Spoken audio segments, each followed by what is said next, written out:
Hi Addy, welcome to lesson number 99. Today's lesson is going to be short and sweet. We are going to learn about fraction, decimal, percent equivalents.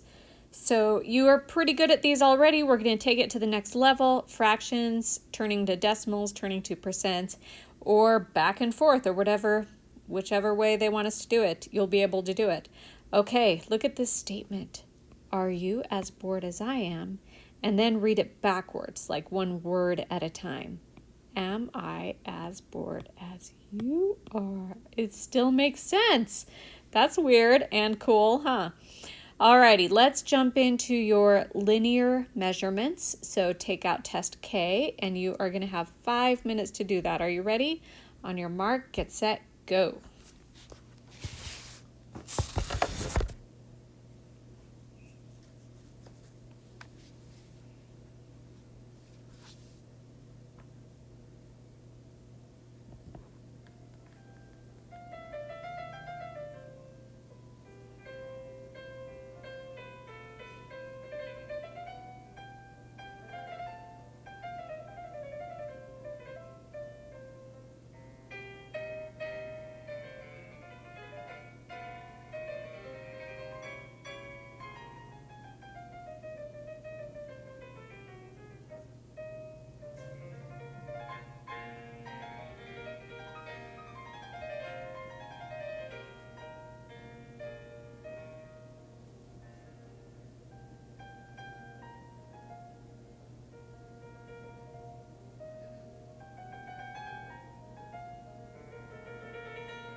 Okay, I'm going to stop you right there, Addy.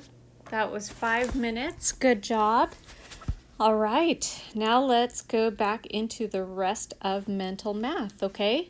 The first thing we're going to do is we're going to count by 1/3 from 1/3 all the way to 4. Okay, let's try it.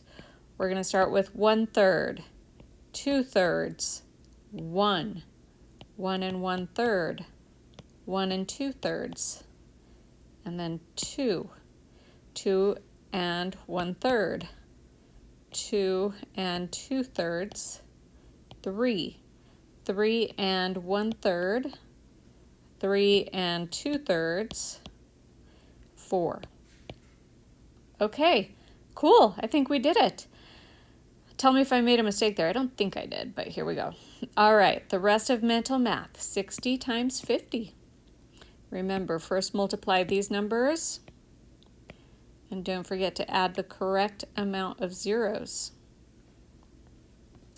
B, see if you can do 741 minus 450. Look at that one go, radical. Okay, what is 25% of 48? This is going to be used in today's lesson. 25%, what fraction is that? So if you just take 48 and divide it into fourths, what will it be? D, what is 1299 plus 475? E, what is 37.5 divided by 100? So if you divide it, this number is going to get smaller, isn't it? What is 30 times 15?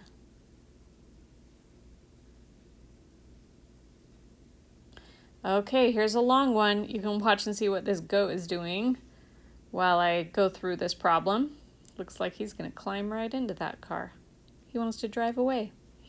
Let's start with the number 7 times 7. Add 1. Divide by 2. Take the square root of that number. Now multiply by 4. Subtract 2. Divide by 3. Multiply by 5. Add 3. Divide by 3. Did you get all that? Alrighty, problem solving. Houston, we have a problem that only Addy can solve. Okay, here's the shape that they give you. I'm going to move this guy out of the way because he's a little distracting.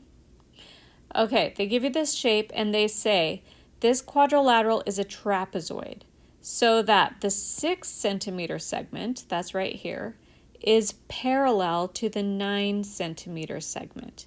So that is interesting because then they show you this 90-degree angle sign. And if you know that you have a 90-degree angle sign, then you know that this line is perpendicular to this line.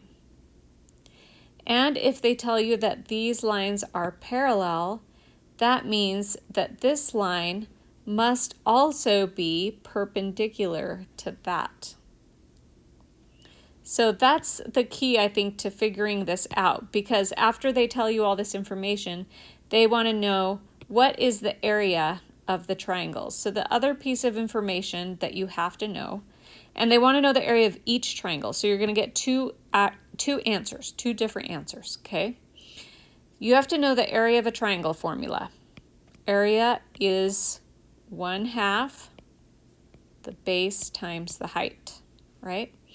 And what is the base? Well, if we're talking about this triangle, then it's this bottom segment, and it has to be the height of the triangle, which is at a 90-degree angle.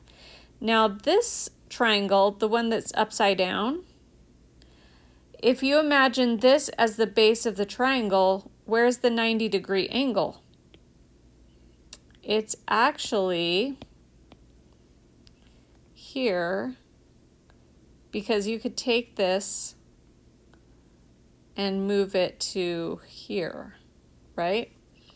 And then that imaginary line is also perpendicular, and it's the same as that. So now you can do the whole problem, right? Okay, hope that you understood that. Let's move on to the new concept. Fractions, decimals, and percents. Now, think about this. Fractions, decimals, and percents, what do they all have in common? They're basically three different ways to describe parts of a whole. So if you have like a whole, I don't know, a whole apple right there, you can cut it in half, and then you have a fraction, which is a half. You can also have a decimal, which is 0.5. You can have a percent, which is 50%. Those are all ways to describe a part of a whole. Okay? So that's what they all have in common, and it's important to know how to be able to change one to another, like how to change fractions into decimals, how to change percents into decimals, and how to change decimals into either one of these. You got to be able to go back and forth. So to do that, we're just going to jump into an example and go through this table. Okay, so we have to complete the rest of it. They give us a fraction here. You have to find the percent that goes with it, the percent here, and the decimal that goes with it. Okay, so let's start with this 1/2. So the numbers in each row, these should be equivalent numbers. So 1/2, that's basically the example I just gave you, where you eat half of an apple. If you eat half of an apple, what decimal is it? So if you don't know, if you didn't know that, just look at the fraction and do 1 and do the math. 1 divided by 2. And then you have to put a decimal and make it into something like that, right? Because you can't put 2 into 1. But 2 does go into 10, and it goes into it 5 times. 5 times 2 is 10. Subtract 0. You could put a 0 there. Okay, so now when you do that math, just 1 divided by 2, that's going to give you the decimal, which you can see is 0.5. You don't actually need that extra 0. Now, what is the percent? When you change a decimal to a percent, you're going to multiply it by 100. Or you can think about it this way. 1/2 is the same as something over 100, because a percent is always something over 100. Then you can cross multiply. 1 times 100 is 100. 2 times what is also 100? 2 times 50, right? So this is going to be 50%. All right, so we did the first one. Let's keep going. Okay, so the second one that they give us the decimal, and they want us to find a fraction that's the same as that and a percent that is the same as that. So if they give you a decimal, 0.3, let's look at that number. 0.3. Now, this is in the tenths place, and because it's in the tenths place, you can say that it is the same as 3/10. Now, if you need to reduce that fraction, then you can. That's where you should reduce it if you can. But if you can't, and we can't here, then we just write 3/10 is the fraction. Now we need to find the percent. The percent, when they give you the decimal, is easy, because all we have to do is multiply that by 100 or 100%. And when you multiply it by 100, you move the decimal 2 places, so that's going to be 30%. And I'm going to write that here. Okay, easy peasy. Let's keep going. The last one, they give us the percent, and it's 40%. So 40% means 40 out of 100. Let's reduce this fraction. we can cross out one of the zeros, and then we get 4 out of 10, but you can reduce that even more because they're both even numbers. So it's going to be 2 out of 5. So that's the fraction. Easy peasy. It's going to be 2 out of 5. Now to find the decimal, you can just take this 40%. Okay, so you can take the 40%. I'm going to write 40 like this. And 40% is the same as 40 hundredths. It's basically, instead of multiplying by 100, you divide by 100. So the decimal goes here, and it becomes 0.4. So to go from a percent to a decimal, you divide it by 100. Does that make sense?